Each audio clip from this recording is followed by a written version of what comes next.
Crimson flames danced against the Arizona sky as agonizing cries shattered the silent Christmas night.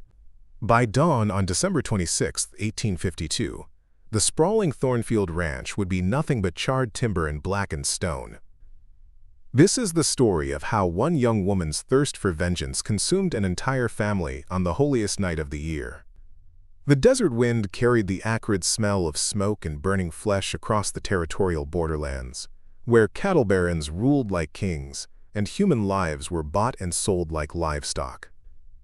Inside the grand ranch house, crystal decanters reflected firelight while leather boots clicked against imported marble floors.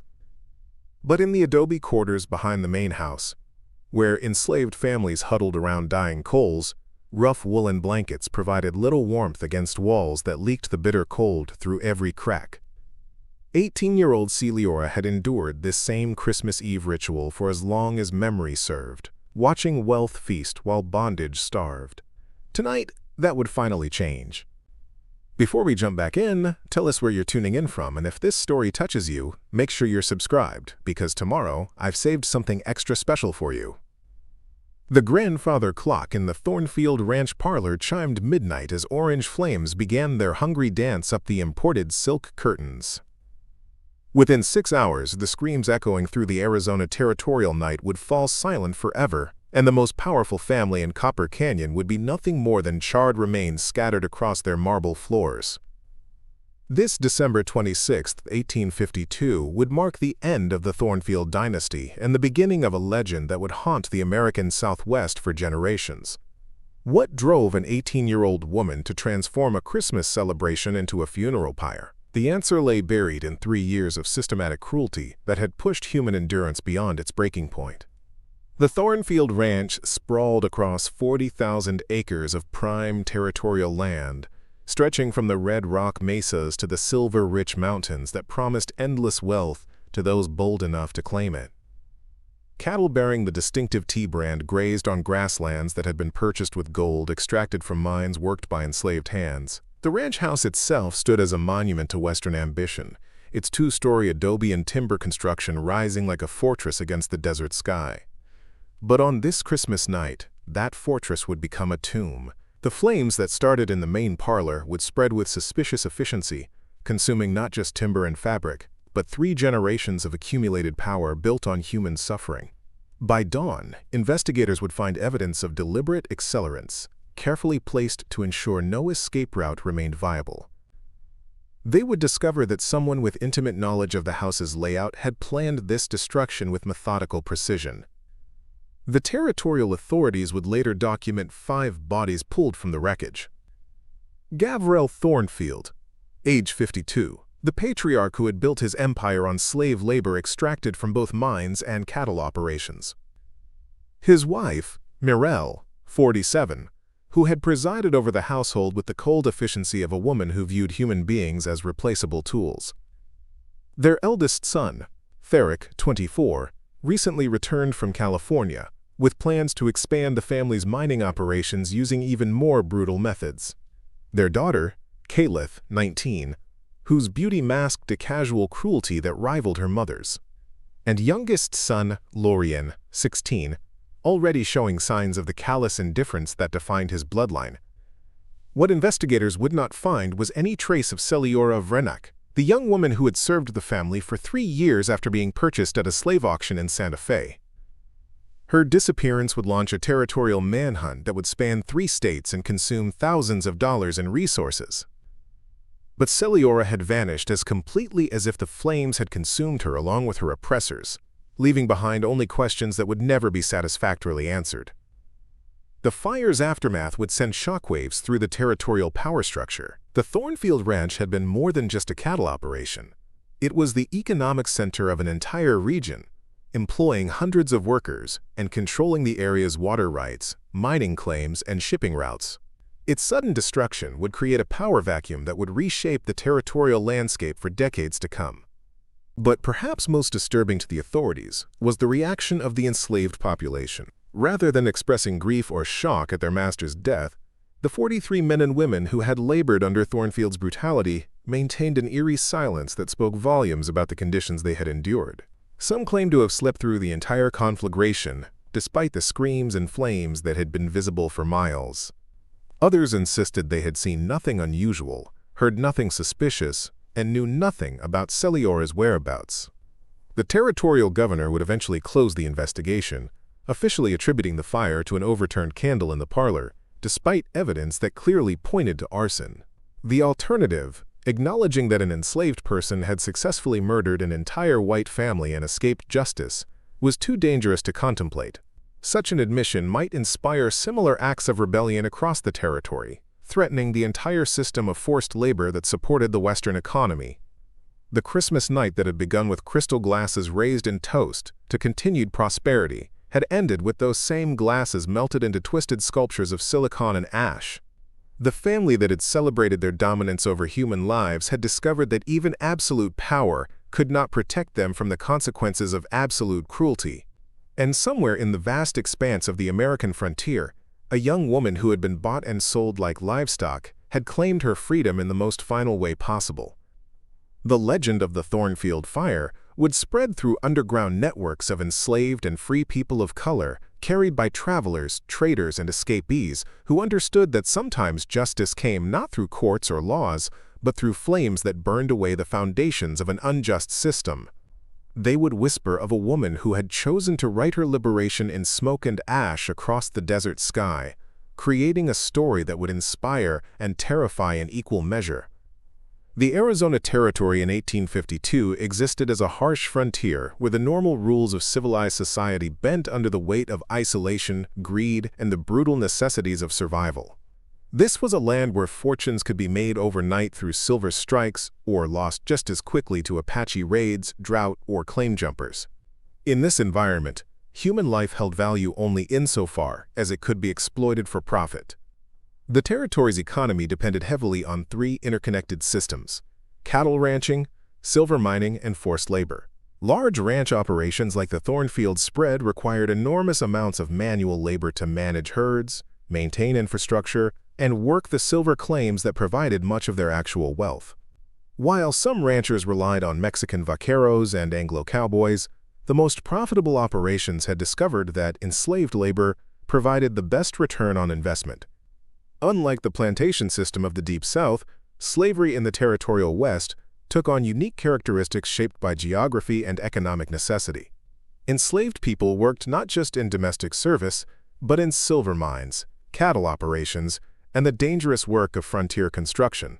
They built the adobe structures that sheltered their masters, dug the irrigation channels that made agriculture possible, and extracted the precious metals that funded territorial expansion.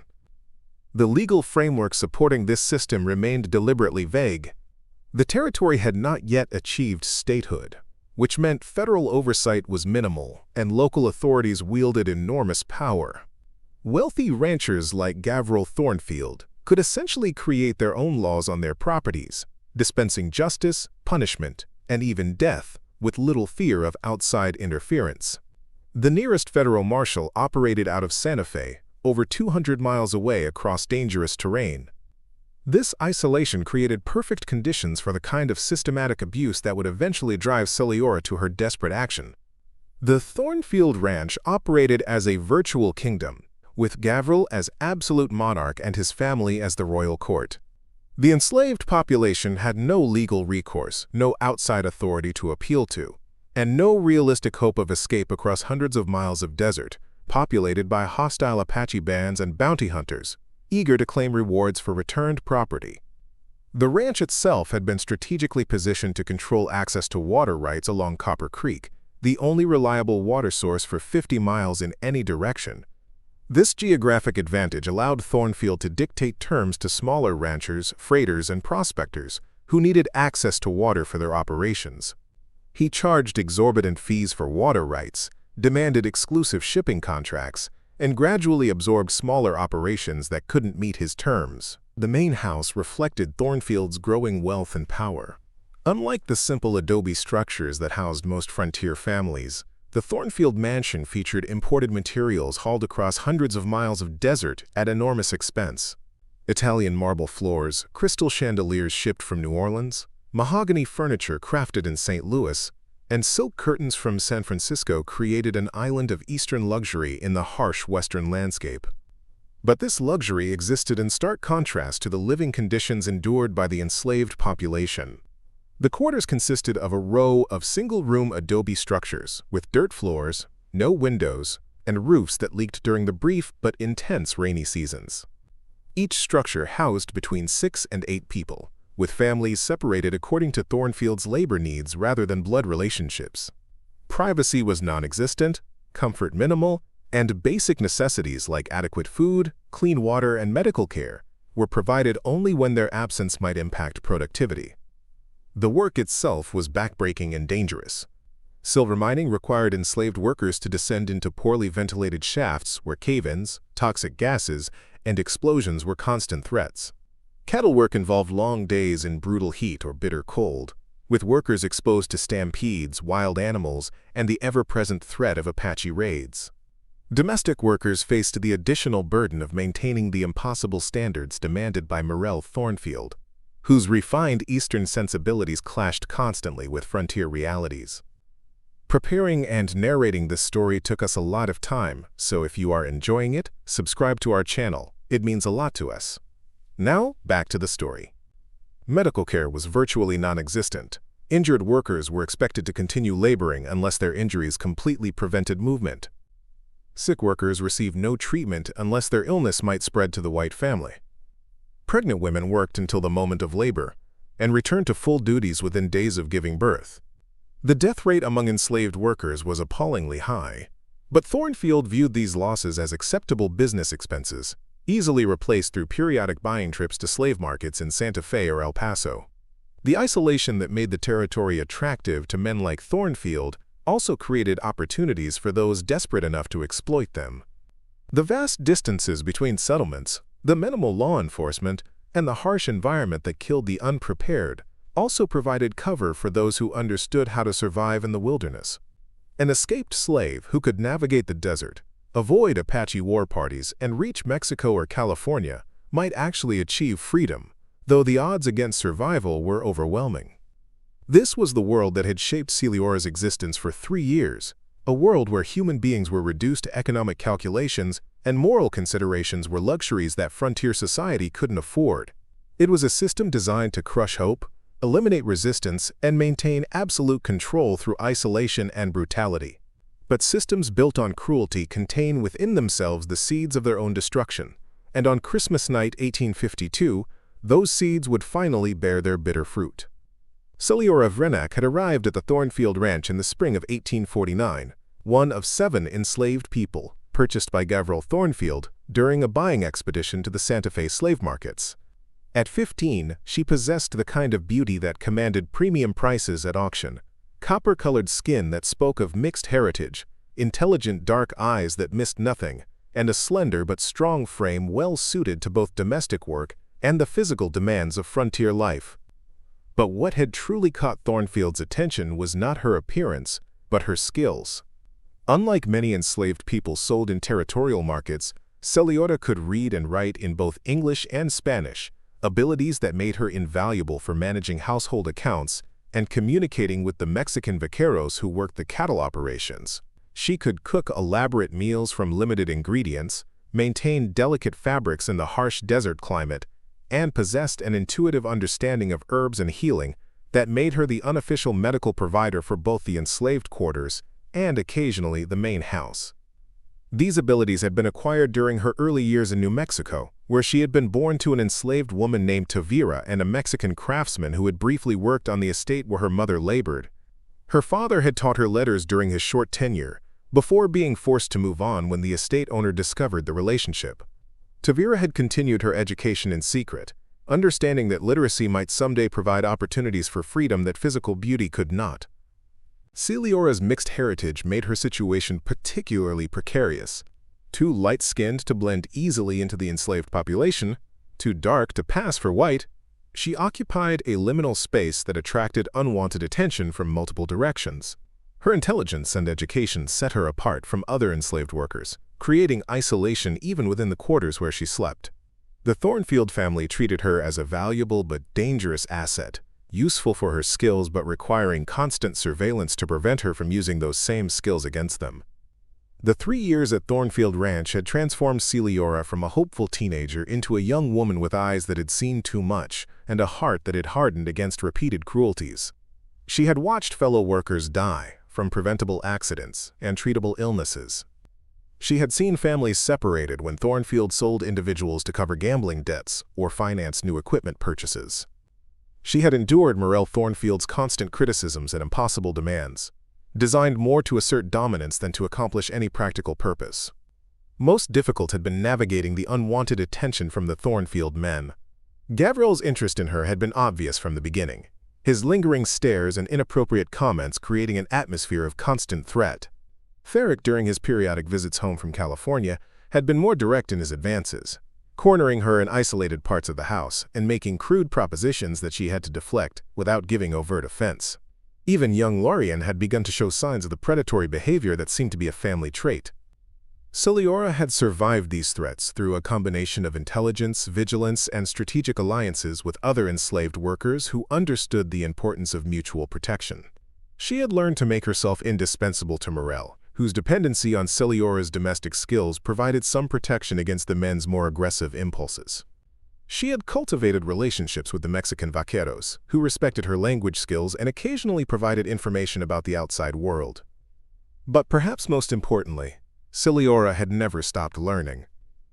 She listened carefully to conversations between Thornfield and his business associates, gradually building an understanding of the ranch's financial situation, political connections, and operational vulnerabilities. She memorized the locations of important documents, the schedules of various workers, and the layout of every building on the property. This information had initially been gathered for potential escape planning, but as the years passed and escape seemed increasingly impossible, it had taken on a different significance. The winter of 1851 had marked a turning point in Celiora's psychological development.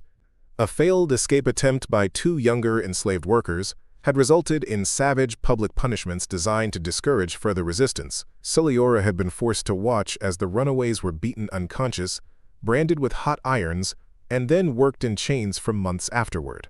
The message was clear: escape was impossible, resistance was futile, and survival depended on absolute submission.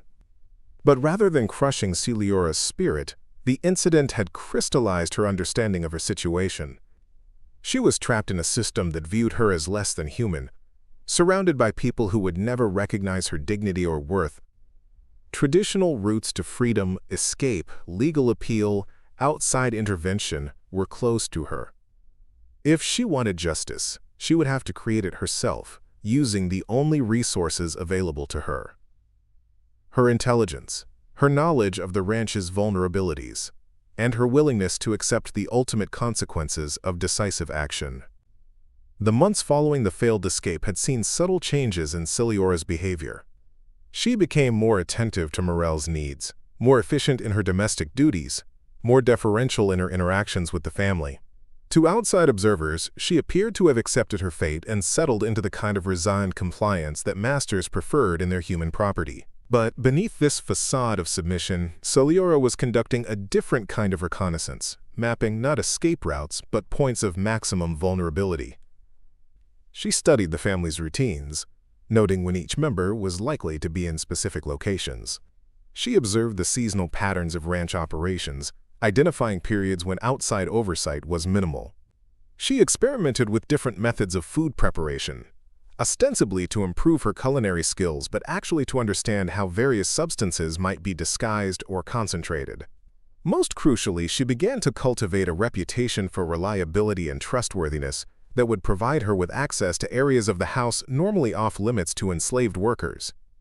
By Christmas 1852, Celiora had completed her transformation from victim to predator. She understood her enemy's weaknesses, possessed the skills necessary to exploit them, and had developed the cold determination required to follow through with actions that would ensure her own destruction along with theirs. She had moved beyond hope of personal survival to a different kind of calculation: how to inflict maximum damage on a system that had forfeited any claim to mercy through its systematic dehumanization of those under its control. The young woman who served Christmas dinner to the Thornfield family on December 25, 1852, was no longer the frightened teenager who had been sold at auction 3 years earlier. She had become something far more dangerous, an intelligent, educated person with nothing left to lose and the knowledge necessary to destroy those who had stolen her humanity. The family that had created this weapon through their cruelty would soon discover the ultimate cost of their casual brutality. The winter of 1851 had brought more than just unseasonable cold to the Arizona Territory. A series of silver strikes in the nearby mountains had attracted hundreds of prospectors, creating both opportunities and complications for the Thornfield operation. Gavril had invested heavily in new mining equipment and additional enslaved workers to expand his claims, but the increased competition had also brought unwanted federal attention to territorial labor practices. The arrival of Federal Inspector Jonathan Whitmore in November 1851 had created particular anxiety for Thornfield. Whitmore's official mission involved investigating reports of Apache raids on mining operations, but his private conversations with various ranch owners suggested broader concerns about territorial governance and labor conditions. Thornfield had managed to limit the inspector's access to his property through a combination of hospitality and strategic misdirection, but the visit had revealed how vulnerable his operation might be to federal intervention.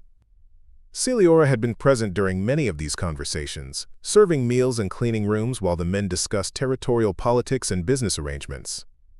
She had learned that Thornfield's empire was built on increasingly precarious financial foundations.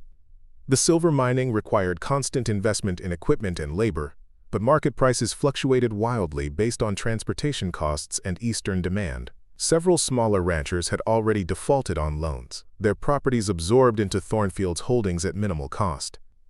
More troubling was her growing understanding of the family's long-term plans for the enslaved population. During a dinner conversation in early 1852, she had overheard Therick discussing, quote, breeding programs designed to increase the ranch's human inventory without the expense of purchasing additional workers.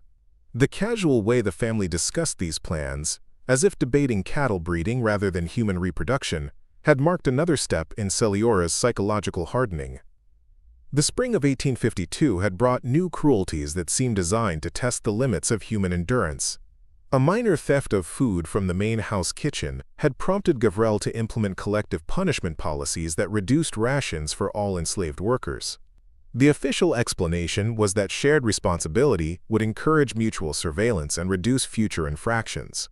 The practical result was systematic starvation that claimed 3 lives during the hottest months of summer.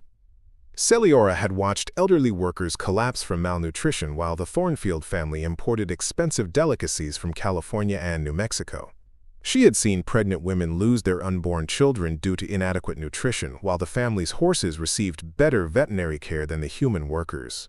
The moral inversion was so complete that she began to understand her situation not as individual misfortune but as participation in a system of organized evil.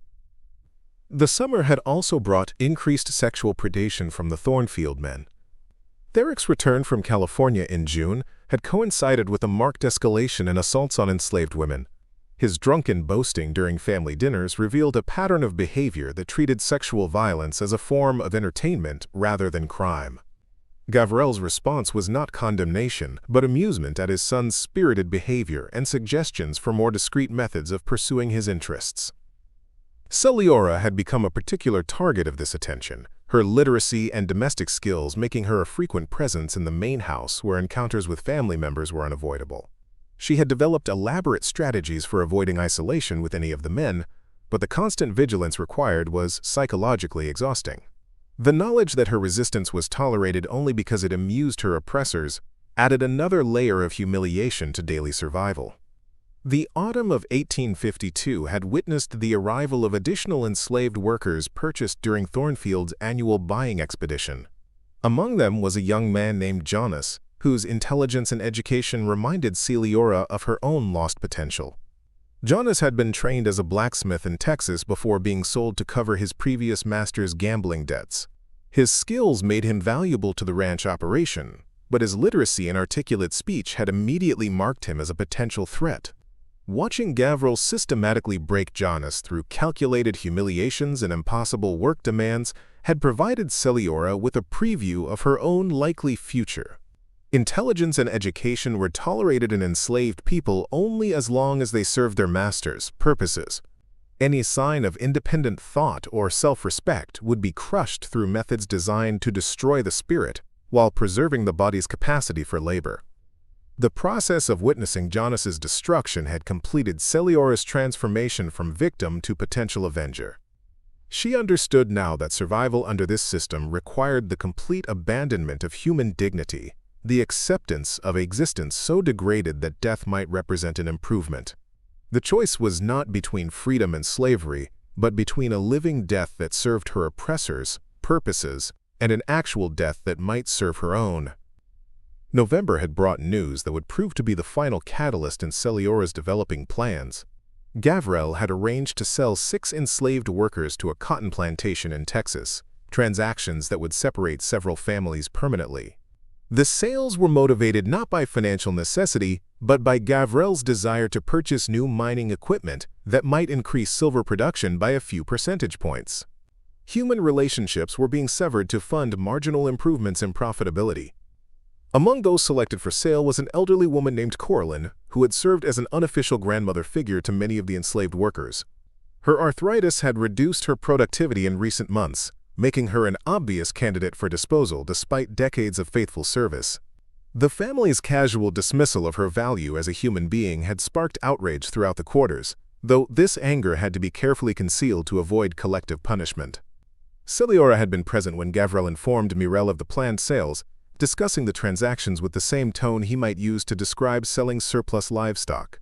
The dehumanization was so complete that the family seemed genuinely unable to comprehend why the enslaved population might object to the permanent separation of their relationships.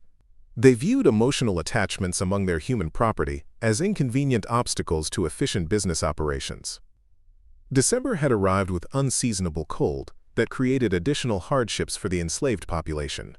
The quarters provided minimal protection against winter weather, and the reduced rations implemented earlier in the year had left workers with insufficient body fat to maintain warmth during freezing nights. Several elderly and sick workers had died during the first weeks of the month, their bodies disposed of in unmarked graves beyond the ranch boundaries. The approach of Christmas had heightened the contrast between the family's increasing luxury and the workers' systematic degradation. Expensive gifts arrived daily from suppliers in Santa Fe and California, while the enslaved population was informed that holiday rations would be reduced to fund the family's celebrations. The message was unmistakable. Their suffering was not an unfortunate side effect of the ranch operation, but a deliberate choice designed to maximize the family's pleasure and profit. By December 20th, Celiora had reached a psychological point of no return.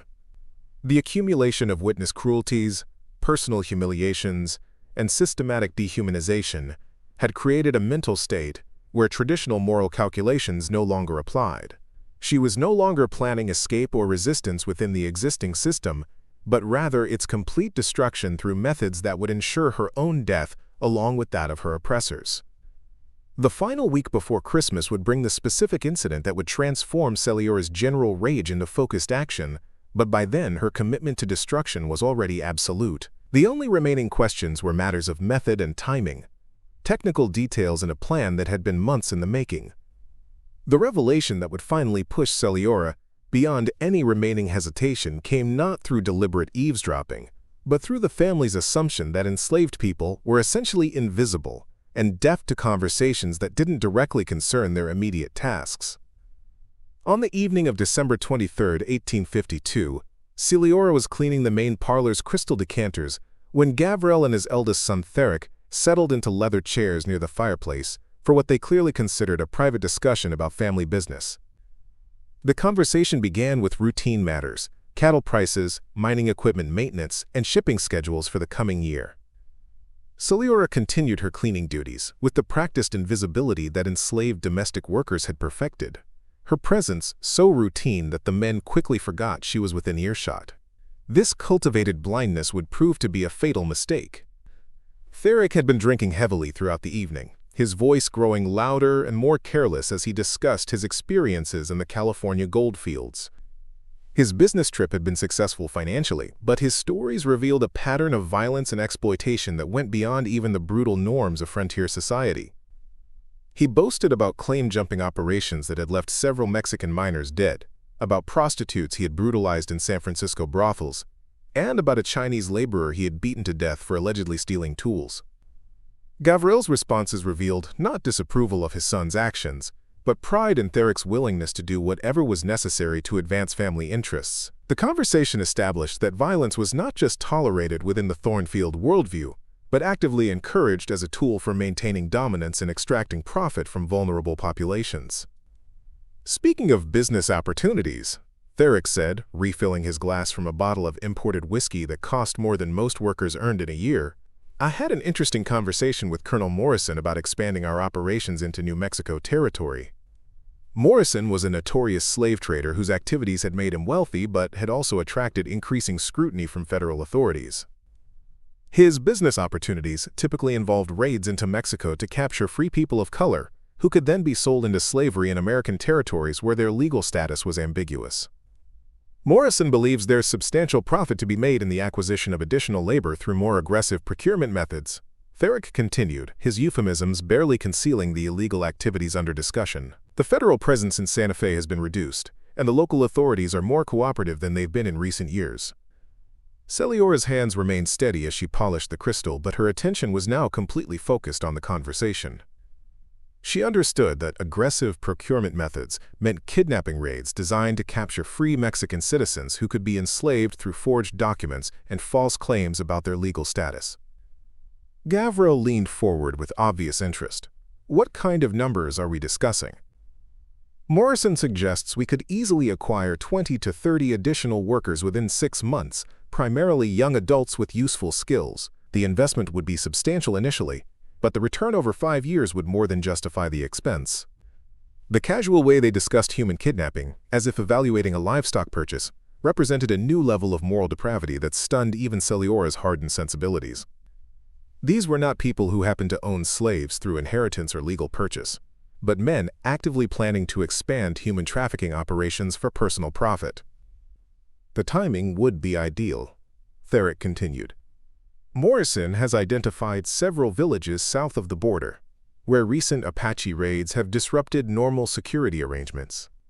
The Mexican authorities are focused on military threats rather than missing persons, and the territorial government here has shown no interest in investigating the legal status of workers as long as they remain on private property. Gavriel nodded approvingly. Your mother will be pleased to have additional domestic help. Managing the household has become increasingly difficult with our current staffing levels, especially now that we're entertaining more frequently. The reference to Morel's difficulties managing enslaved workers was particularly grotesque, given that her management style consisted primarily of impossible demands backed by threats of physical punishment. The suggestion that kidnapped Mexican citizens would be employed as domestic servants revealed the family's complete disconnection from legal and moral reality. There's another opportunity Morrison mentioned, Theric said, lowering his voice slightly. He believes there's a substantial market for younger acquisitions, particularly females who could be trained for specialized domestic service. Celiora understood immediately what specialized domestic service meant in this context.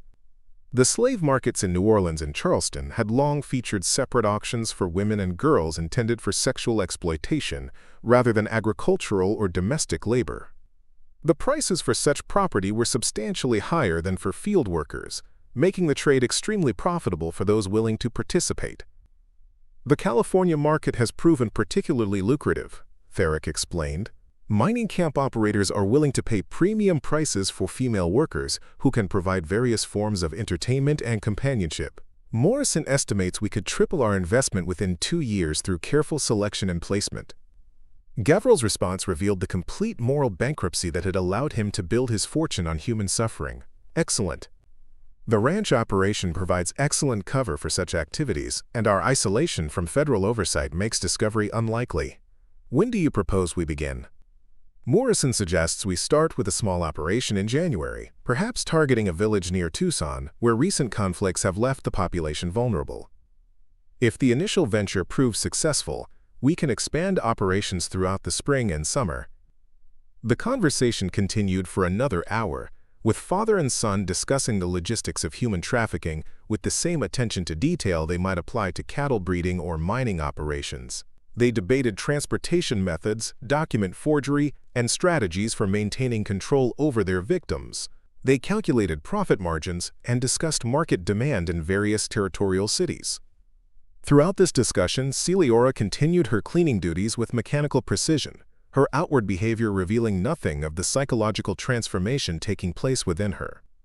She was no longer listening to a conversation between her owners about expanding their business operations. She was gathering intelligence about a criminal conspiracy that would destroy dozens of innocent lives while enriching people who had already demonstrated their complete indifference to human suffering.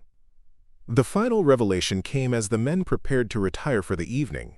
Therick mentioned that Morrison had specifically requested information about potential targets within their current enslaved population, individuals whose literacy or specialized skills might command premium prices in California markets. He mentioned that educated workers are particularly valuable for certain types of establishments. Therick said with obvious meaning, "I believe he would be very interested in our current domestic arrangements." Gavril's response left no doubt about his willingness to sell Celiora to the highest bidder, regardless of her years of faithful service or her value to current ranch operations. "Excellent. We can discuss specific arrangements when Morrison visits in February. The additional capital would be very useful for financing the new mining equipment." As the men finally retired to their bedrooms, Celiora completed her cleaning duties with the same careful attention to detail that had characterized her work for 3 years.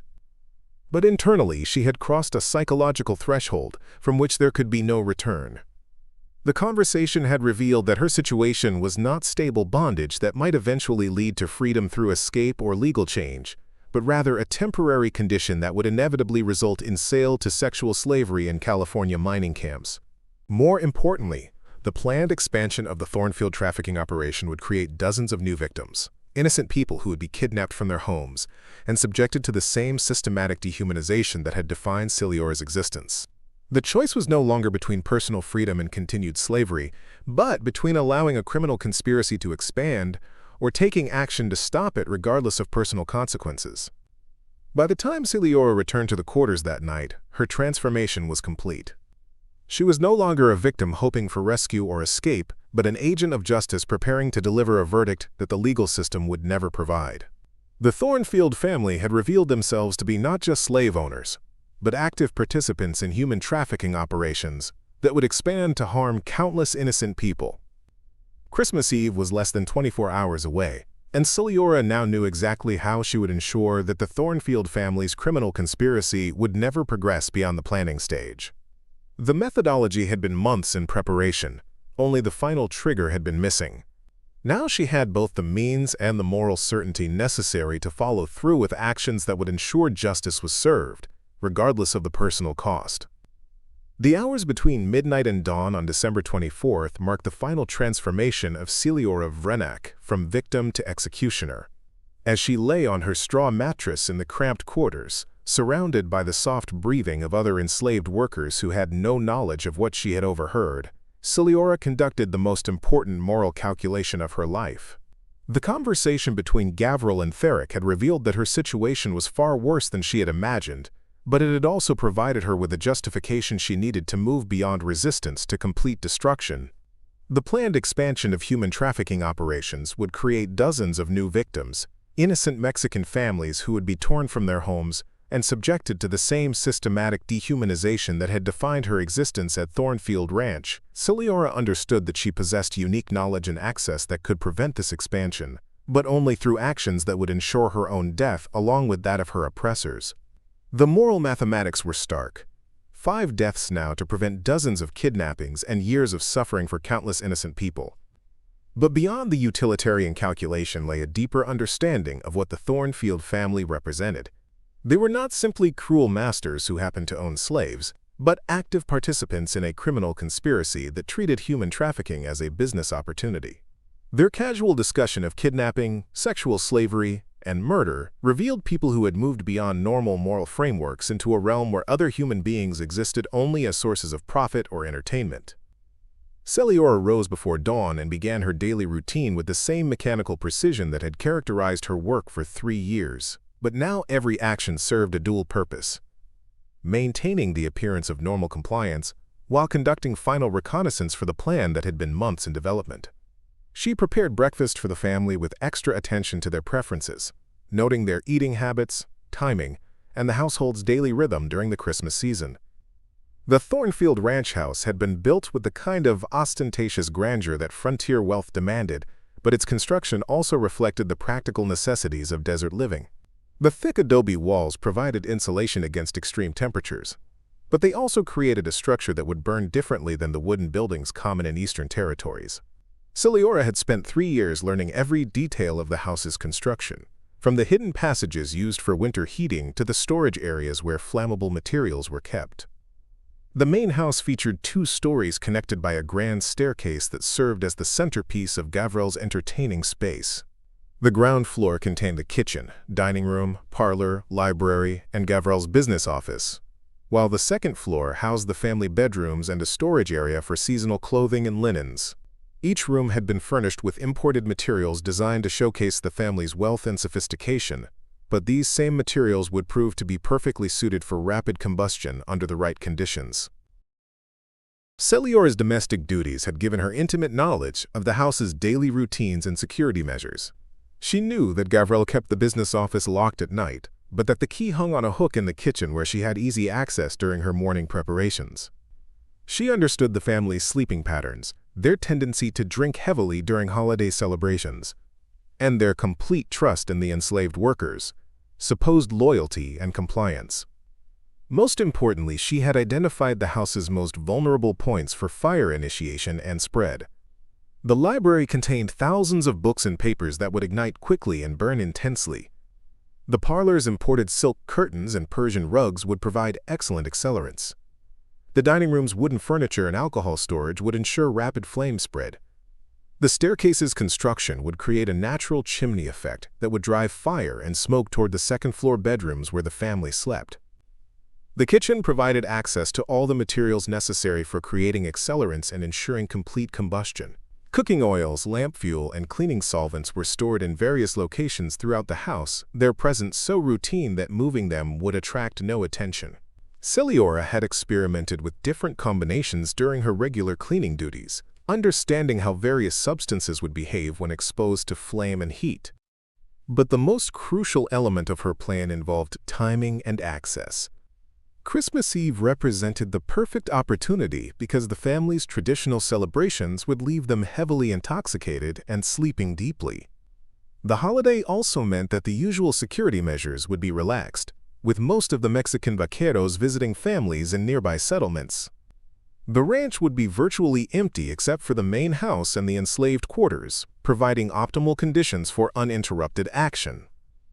Ciliora had also considered the broader implications of her planned action and its impact on the surviving enslaved population. She understood that her disappearance would likely be attributed to escape rather than death, creating the possibility that others might be punished for failing to prevent her flight. To minimize this risk, she had decided to leave clear evidence of her role in the fire, ensuring that blame would focus on her rather than the surviving workers. The psychological preparation for mass murder required Ciliora to move beyond normal moral categories into a realm where conventional ethics no longer applied. She was not planning to kill innocent people, but to execute criminals whose continued existence would ensure the suffering and death of dozens of other innocents. The Thornfield family had forfeited their right to life through their systematic participation in human trafficking, sexual slavery, and murder. This moral transformation had been facilitated by months of witnessing casual cruelty that revealed the family's complete disconnection from normal human empathy. She had watched them discuss selling elderly workers to their deaths with the same tone they used for livestock transactions. She had heard them plan sexual assaults with the same attention to detail they applied to business investments. She had seen them laugh about violence against workers with the same pleasure they derived from imported entertainment. The specific methodology Ciliora had chosen reflected both practical considerations and poetic justice. Fire would ensure complete destruction of the house and its contents, eliminating evidence of the family's criminal activities, while providing a death that would be both swift and symbolic. The flames would consume not just human lives, but the documentary evidence of systematic exploitation, the luxury goods purchased with blood money, and the physical structures that had housed 3 years of accumulated cruelty. The irony was particularly satisfying. A family that had built their wealth on human suffering would die in the same house where they had planned to expand their trafficking operations. The imported materials that showcased their sophistication would become the fuel for their destruction. The isolation that had protected them from legal oversight would prevent any possibility of rescue or outside intervention. As Christmas Eve day progressed, Celiora moved through her duties with calm efficiency while conducting final preparations for the night's work. She memorized the locations of all family members throughout the day, noting their drinking patterns and estimating when they would likely fall into deep sleep. She discreetly positioned accelerants in strategic locations, disguising her actions as routine cleaning and maintenance tasks. The afternoon brought the arrival of several neighboring ranchers for the family's traditional Christmas Eve celebration, an annual event that showcased Thornfield wealth and influence. Celiora served at this gathering with particular attention to the conversations about territorial politics, mining operations, and labor management. The guests' casual discussion of the Indian problem and effective discipline methods provided final confirmation that the evil she was planning to destroy extended beyond the Thornfield family to encompass an entire social system built on systematic dehumanization. By evening, as the celebration reached its peak with heavy drinking and boisterous entertainment, Celiora had completed all necessary preparations. The accelerants were in position, the family's routines were predictable, and the conditions were optimal for undetected action. She had moved beyond hesitation or doubt into a state of cold determination that reflected months of psychological preparation for this single night of decisive action. The guests departed around 11 o'clock, leaving the family to continue their private celebration in the parlor where Celiora had overheard the trafficking conspiracy just 24 hours earlier. As she cleaned up after the party, she listened to their increasingly slurred conversations about business plans, family matters, and their expectations for continued prosperity in the coming year. They had no awareness that their future had already been decided by someone they considered to be merely another piece of property. By midnight, the house had settled into the quiet rhythm that preceded deep sleep. Gavril and Morel had retired to their bedroom after consuming substantial quantities of imported wine and whiskey. Theric had collapsed in his room, still partially dressed, his alcohol tolerance reduced by months of abstinence during his California business trip. Caliph and Lorien had also succumbed to holiday indulgence, their rooms silent except for the heavy breathing of intoxicated sleep. Celiora waited until the grandfather clock chimed midnight before beginning the final phase of her plan. She moved through the house with the silent efficiency that 3 years of domestic service had perfected, her bare feet making no sound on the cold marble floors. In her hand, she carried a single candle that would serve as both illumination and ignition source for the destruction she was about to unleash. The moment had arrived when months of planning would transform into action, when accumulated rage would find its expression in flames that would reshape the power structure of the entire territory. Celiora understood that she was about to cross a line from which there could be no return, but she also knew that the alternative was to remain complicit in a system of organized evil that would continue to destroy innocent lives for generations to come. Justice demanded a price that she was prepared to pay with her own life, but that price would be extracted from those who had earned it through their systematic participation in human trafficking, sexual slavery, and murder. The fire that would begin in the next few minutes would burn away not just the physical structures of oppression, but the documentary evidence of crimes that would otherwise go unpunished by any earthly authority. The grandfather clock's pendulum marked each second with mechanical precision as Celiora moved through the darkened corridors of the Thornfield mansion, her bare feet silent against the imported marble that had cost more than most families would see in a lifetime. The single candle in her hand cast dancing shadows on the walls lined with portraits of dead Thornfield ancestors, men who had built their legacy on the systematic exploitation of human beings, and who now seemed to watch with painted eyes as their descendants' empire approached its final reckoning. The house felt different in these pre-dawn hours, charged with the weight of accumulated suffering and impending justice. Every ornament represented money that could have fed the starving workers in the quarters. Every piece of furniture marked another transaction in human misery. Every imported luxury stood as a monument to the casual cruelty that had defined 3 generations of Thornfield prosperity. Tonight, all of it would burn. Celiora began her work in Gavril's private office, the nerve center of the ranch operation where the most damning evidence of the family's criminal activities was stored. She used the key from the kitchen hook to unlock the heavy wooden door, revealing a room that contained the documentary proof of systematic human trafficking, sexual exploitation, and murder. The massive oak desk held correspondence with slave traders, breeding records that treated human reproduction like livestock management, and financial ledgers that calculated profit margins from human suffering with the same attention to detail applied to cattle sales. She lifted her candle to the curtains first, watching the expensive fabric catch fire with hungry enthusiasm. The flames raced up the silk with almost supernatural speed, as if the very materials were eager to participate in their own destruction. The fire spread quickly to the wooden window frames, then to the bookshelves lined with volumes on territorial law, mining regulations, and plantation management. These books contained the intellectual justification for a system built on human bondage, and now they would provide fuel for its destruction. The account books burned with particular satisfaction.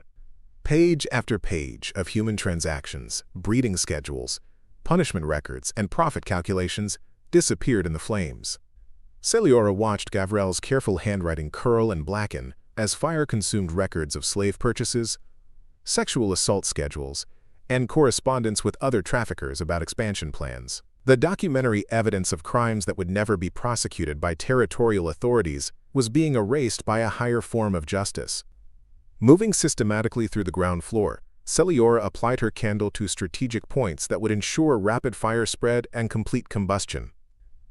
In the parlor where she had overheard the trafficking conspiracy, she ignited the Persian rugs that had been imported at enormous expense to showcase Thornfield wealth. The thick wool and expensive dyes created dense smoke that began to fill the room with acrid clouds that would soon penetrate the entire house. The dining room provided the next phase of destruction. Here, where the family had consumed elaborate meals while their enslaved workers starved, Celiora set fire to the mahogany table, where she had served countless dinners and witnessed endless conversations about human beings as business assets. The imported wood caught slowly at first, then blazed with increasing intensity as the flames found the alcohol stored in nearby cabinets.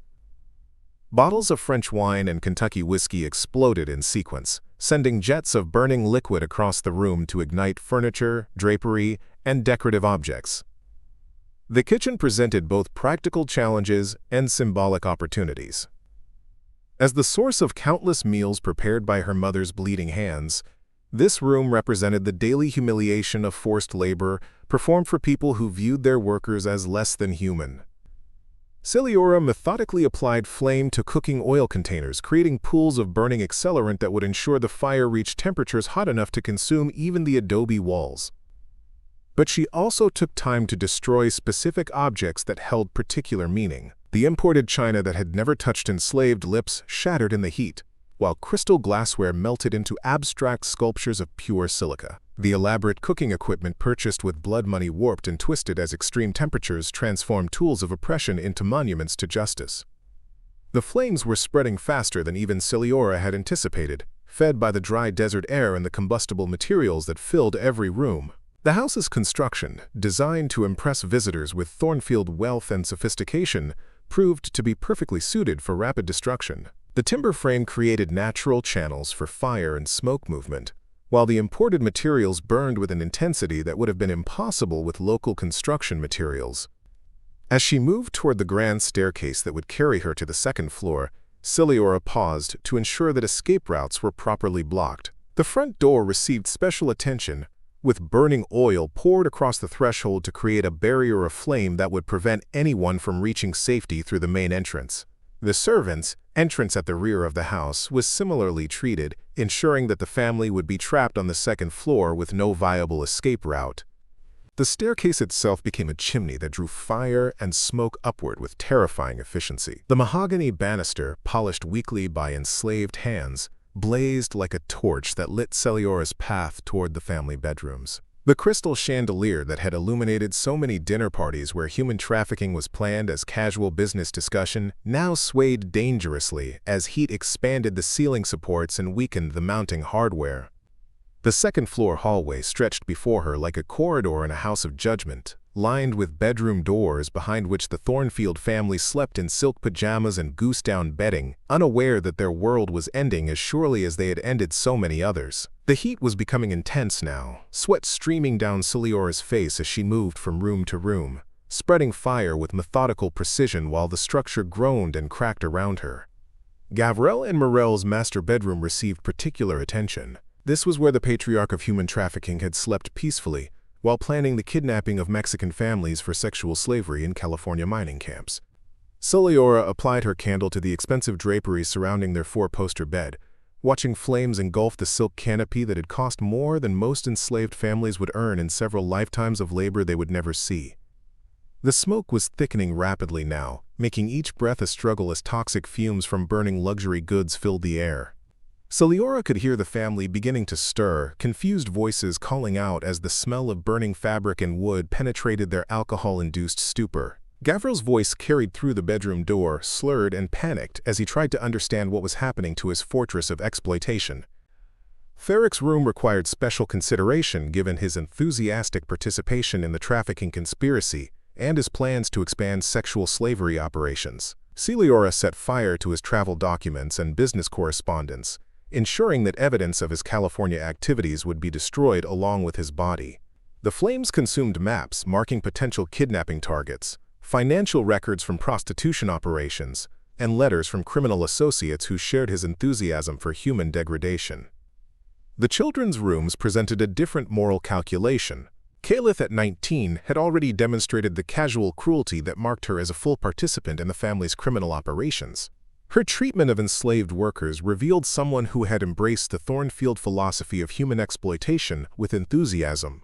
16-year-old Lorian had shown similar tendencies, his behavior suggesting that he would continue the family tradition of viewing other human beings as property to be used and discarded.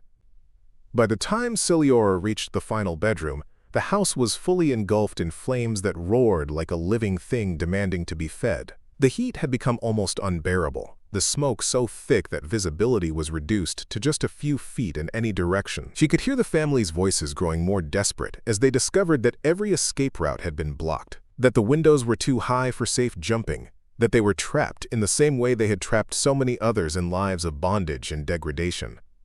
The sound of splintering wood echoed through the house as support beams began to fail under the extreme heat. The carefully constructed monument to Thornfield wealth was collapsing into its own foundation, consuming 3 generations of accumulated power built on systematic human suffering. The imported materials that had showcased their sophistication were now fueling their destruction, while the isolation that had protected them from legal oversight ensured that no rescue would arrive in time. Margaret's screams pierced the roar of flames as smoke poured under bedroom doors like dark rivers seeking the sea. The refined voice that had discussed enslaved people like livestock over tea and planned garden parties while ignoring suffering in the quarters, now cracked with terror as privilege, discovered its inability to purchase immunity from consequences. Her perfectly maintained appearance, achieved through the labor of enslaved women who had styled her hair and maintained her clothes, was dissolving in the smoke and heat that recognized no social hierarchy. Gavrelle's commanding voice, which had ordered punishments and separations for so many families, was reduced to desperate pleas for help that would never come. The man who had casually discussed culling weak workers while expanding human trafficking operations now found himself among those marked for culling by forces beyond his control. His soft hands, which had never known manual labor, proved useless against windows painted shut for winter and doors blocked by walls of flame. Therick's drunken boasting, which had revealed a pattern of sexual violence and murder stretching from Arizona to California, dissolved into panicked sobbing as he realized that his criminal activities had finally attracted consequences. The son, who had planned to expand the family's trafficking operations into systematic kidnapping of Mexican families, was discovering what it felt like to be trapped with no hope of escape or outside intervention. The children's voices joined the desperate chorus, young adults who had lived their entire lives surrounded by luxury, built on human suffering, now facing the same terror and helplessness they had inflicted on countless others. Their expensive education, their social connections, their assumed superiority over the enslaved population all proved worthless against flames that consumed master and slave with equal efficiency. As the ceiling began to buckle and burning beams crashed down in showers of sparks, Celiora found herself at the center of the destruction she had unleashed. The heat was overwhelming now, the smoke so thick that breathing required conscious effort.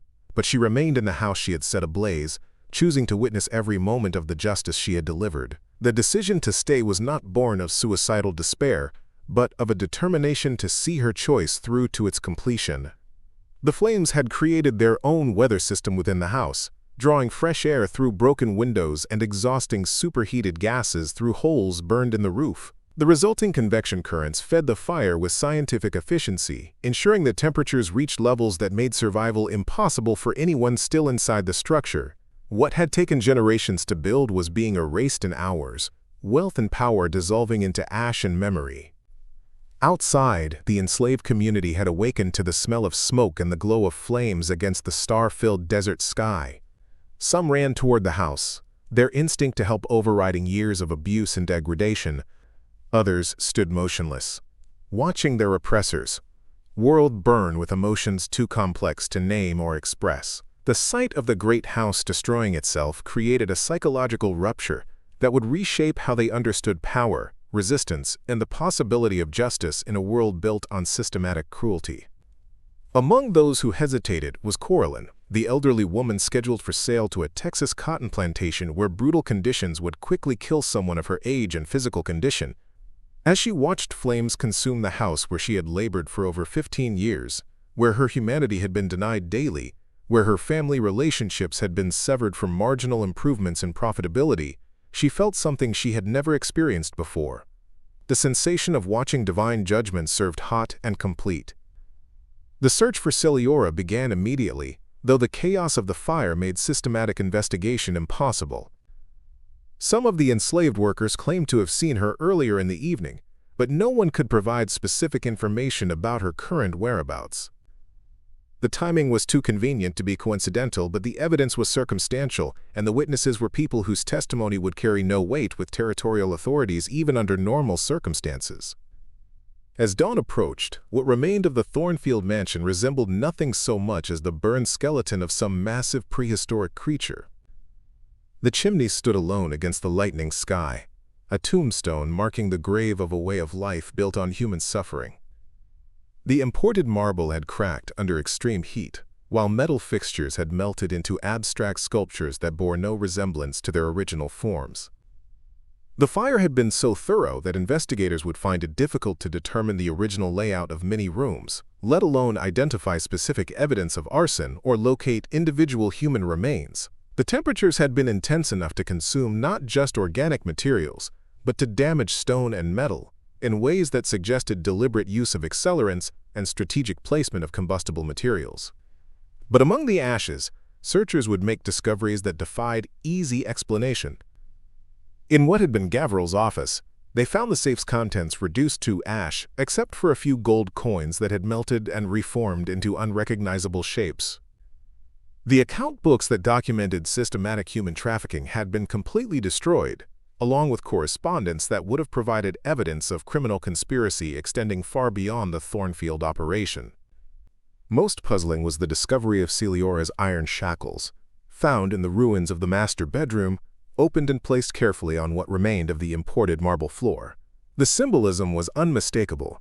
The enslaved had broken their chains and delivered judgment on their oppressors, but the absence of any human remains in the immediate vicinity suggested that whoever had left this message had somehow survived the inferno that had claimed the entire Thornfield family.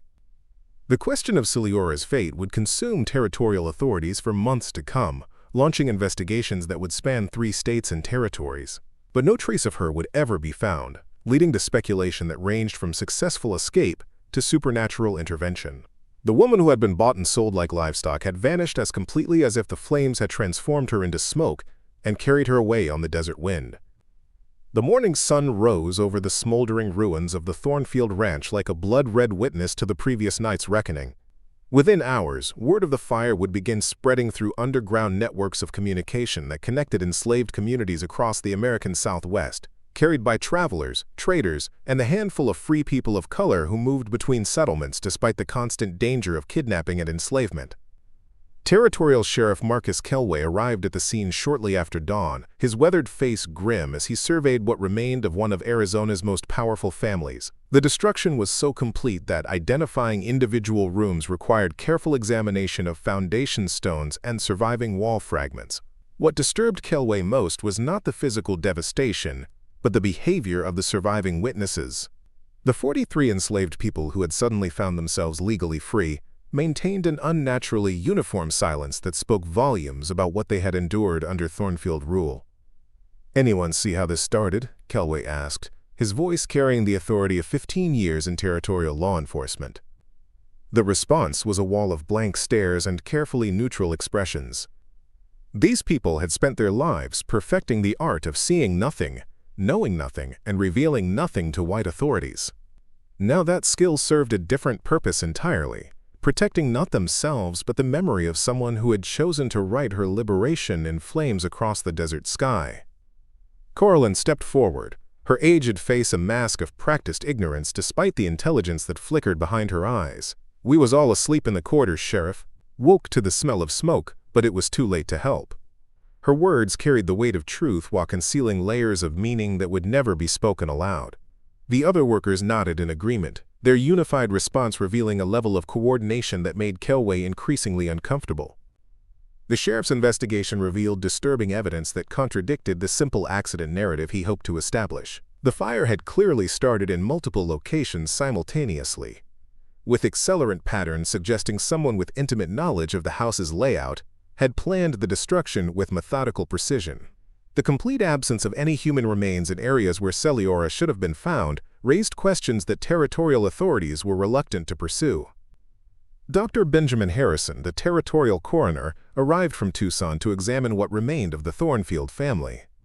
His preliminary examination confirmed 5 bodies, all showing signs of death by smoke inhalation rather than burning. The extreme heat had made individual identification difficult, but personal effects and location within the house provided sufficient evidence to close the death certificates.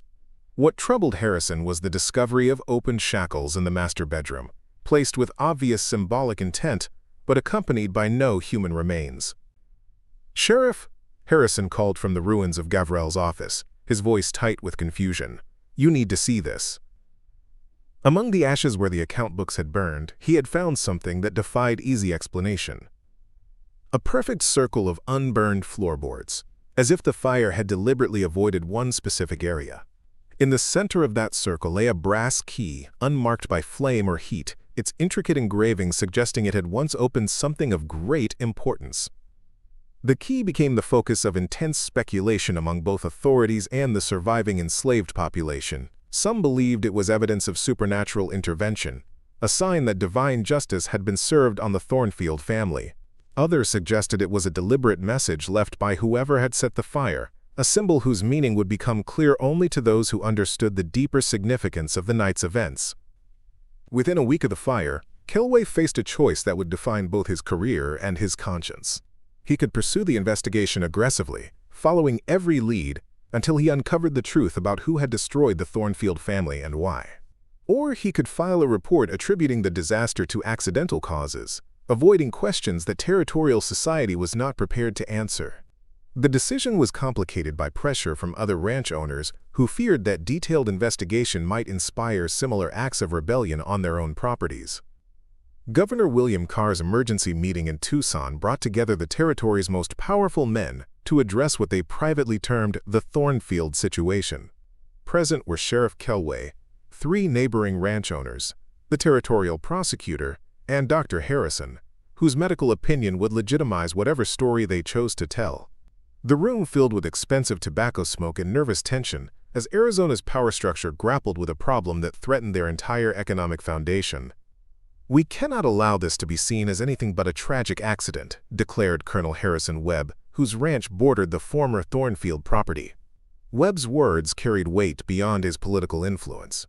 His own enslaved population had grown restless since news of the fire spread through underground communication networks.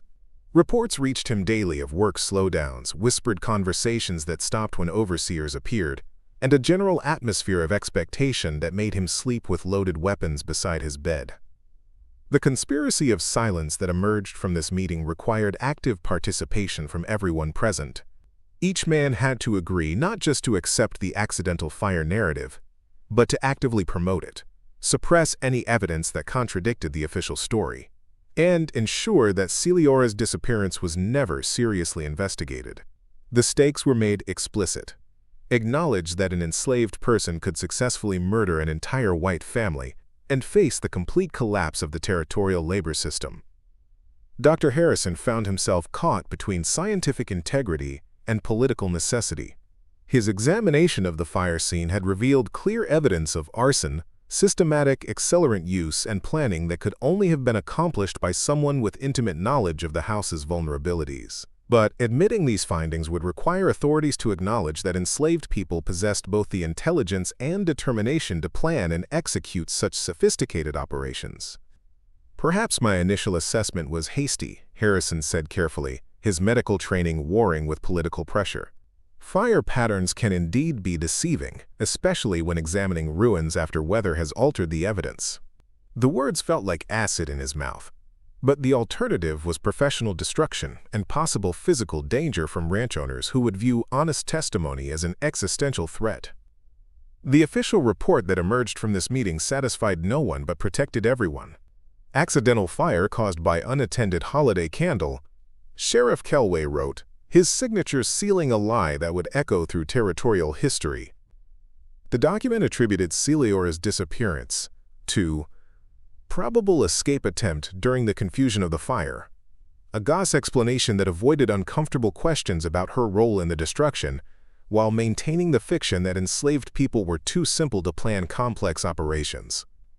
But suppressing the official story proved impossible when dealing with the underground networks that connected enslaved communities across the Southwest. Within a month, a different narrative had spread from California to Texas, carried by escaped slaves, free people of color, and sympathetic travelers who understood the true significance of what had happened at Thornfield Ranch. They called her the Desert Angel, and they said she was still out there somewhere, carrying justice in her hands like burning coals. The legend that grew around Celiora transcended the specific details of the Christmas night fire to become something far more powerful than any individual act of rebellion. Enslaved people throughout the territorial West began to speak in whispers of a woman who had refused to accept the permanence of bondage, who had chosen to write her freedom in flames rather than accept gradual death through systematic degradation. The story provided hope to those who had none and fear to those who profited from human suffering. By the spring of 1853, ranch houses across 3 territories had burned under mysteriously similar circumstances. Always during winter nights when families slept heavily from holiday celebrations. Always completely consumed with no survivors among the owning families. Always with enslaved workers who claimed to have seen nothing, heard nothing, and known nothing about how the fires started. The authorities called it coincidence, but enslaved communities understood that ideas, once planted, could spread like wildfire across vast distances. The Thornfield fire's most immediate impact was economic, as insurance companies began refusing coverage for ranch properties that relied heavily on enslaved labor. The company's actuaries had calculated that the risk of accidental fires was statistically impossible to predict or prevent, making territorial ranch operations uninsurable despite their previous profitability. Banks grew reluctant to finance agricultural ventures that might disappear overnight, while investors began demanding higher returns to compensate for inexplicable risks. More significantly, the psychological impact on slaveholding families was profound and lasting. Ranch owners who had once slept peacefully in their grand houses now lay awake listening for footsteps, watching for smoke, wondering if their casual cruelty had finally attracted consequences. The absolute power they had wielded over human lives was revealed to be an illusion, protection only as long as their victims chose to remain passive. The behavioral changes among territorial slaveholders became apparent within months of the Thornfield fire. Ranch owners who had previously relied on brutal punishment to maintain discipline began offering small improvements in living conditions, reasoning that minor concessions might prevent major rebellions. Some started paying nominal wages to their enslaved workers, though these payments were often in company script that could only be used at overpriced company stores. Colonel Webb, whose ranch had been closest to the Thornfield operation, made the most dramatic changes to his management practices. Within 6 months of the fire, he had improved housing in the enslaved quarters, increased food rations, and established basic medical care for sick workers. His public explanation focused on improved efficiency through proper worker maintenance, but his private correspondence revealed deeper fears about what might happen if conditions remained unchanged. The territorial government's response revealed the fundamental contradictions in a system built on human bondage. Officials understood that the Thornfield fire represented a direct challenge to the legal and social order that supported territorial economic development. Yet investigating the incident thoroughly would require acknowledging that enslaved people possessed the intelligence and determination to plan sophisticated operations, an admission that would undermine the ideological justifications for slavery itself. Governor Carr's solution was to implement new security measures designed to prevent future incidents while maintaining the fiction that the Thornfield fire had been accidental. These included requirements for ranch owners to maintain detailed inventories of all enslaved workers, restrictions on the movement of free people of color who might spread seditious ideas, and increased penalties for anyone caught teaching literacy to enslaved populations. But these measures proved largely ineffective against the true threat posed by Ciliora's example. The problem was not external agitation or organized conspiracy, but the internal logic of resistance that emerged when human beings were pushed beyond their breaking point. No amount of security could prevent people from reaching the psychological state where death became preferable to continued degradation. The brass key found in the ruins of Thornfield Ranch became a symbol that appeared throughout the territorial West in unexpected places. Similar keys were found after subsequent fires, always in the same kind of unburned circle, always bearing engravings that suggested they opened doors to freedom rather than physical locks. Whether these keys were placed by the same person or by imitators inspired by the original legend became irrelevant. The symbol had taken on a life of its own. The long-term impact of the Thornfield fire extended far beyond the territorial boundaries where it occurred. Abolitionists in the northern states seized upon the story as evidence that enslaved people would inevitably resist their oppression through whatever means available. Frederick Douglass wrote extensively about what he termed, quote, the Arizona Awakening, while Harriet Beecher Stowe incorporated similar incidents into her later novels. Southern apologists attempted to dismiss the territorial fires as isolated incidents caused by frontier lawlessness rather than systematic resistance to slavery, but their private correspondence revealed growing anxiety about the spread of seditious ideas that might inspire similar acts in more established slave states. The psychological impact of knowing that enslaved people could and would fight back had implications that extended far beyond property damage. The mystery of Ciliora's disappearance continued to generate speculation for decades after the fire. Some believed she had successfully escaped to Mexico or California, where she lived under an assumed identity. Others suggested she had died in the flames but somehow achieved a spiritual transformation that allowed her to continue her work through supernatural means. A few claimed to have encountered her in various locations throughout the Southwest, always appearing to help other enslaved people escape or resist their oppressors. The truth of what happened to Ciliora Vrenak may never be known, but her legacy lived on in the changed behavior of both oppressors and oppressed throughout the territorial West. She had demonstrated that even the most powerless individuals possessed the ability to challenge systems of injustice, that intelligence and determination could overcome apparent hopelessness, and that sometimes the price of human dignity required the ultimate sacrifice. By the time the Civil War erupted in 1861, the territorial slave system had been fundamentally weakened by a decade of mysterious fires, unexplained disappearances, and the growing conviction among enslaved populations that resistance was both possible and justified. The woman who had been bought and sold like livestock had become something more powerful than any individual. She had become an idea that could not be killed, captured, or contained. Today, visitors to what was once the Thornfield Ranch find only an empty meadow where cattle graze peacefully under the Arizona sun. A historical marker mentions the tragic fire of 1852 that claimed a prominent territorial family, but provides no details about the circumstances or the people whose labor had built the destroyed wealth.